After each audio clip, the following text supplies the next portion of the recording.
মানিকগঞ্জের পৃথক দুই মামলায় সাবেক সংসদ সদস্য ও জনপ্রিয় সঙ্গীত শিল্পী মমতাজ বেগমকে ৬ দিনের রিমান্ডে পাঠানোর আদেশ দিয়েছেন আদালত। বৃহস্পতিবার মানিকগঞ্জের বিচারিক আদালতে শুনানি শেষে এই আদেশ দেন বিচারক। আদালতে মমতাজ বেগমকে তোলা হলে বিএনপিপন্থী আইনজীবী ও দলীয় নেতাকর্মীরা তীব্র বিক্ষোভ শুরু করেন। তারা মমতাজের দৃষ্টান্তমূলক শাস্তির দাবি জানান এবং আদালত প্রাঙ্গণে স্লোগান দিতে থাকেন।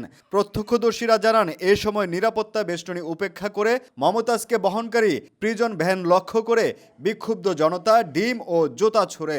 পরিস্থিতি নিয়ন্ত্রণে আনতে পুলিশ তৎপর হলে বিক্ষোভকারীদের সঙ্গে ধাক্কাধাক্কি হয়, যা মুহূর্তেই উত্তেজনা বাড়িয়ে দেয়। মামলার বিষয়ে আইন শৃঙ্খলা বাহিনীর পক্ষ থেকে বিস্তারিত কিছু জানানো হয়নি, তবে তদন্তের স্বার্থে ৬ দিনের রিমান্ড মঞ্জুর করেছে আদালত। উল্লেখ্য, মমতাজ বেগম মানিকগঞ্জ ২ আসনের সাবেক সংসদ সদস্য।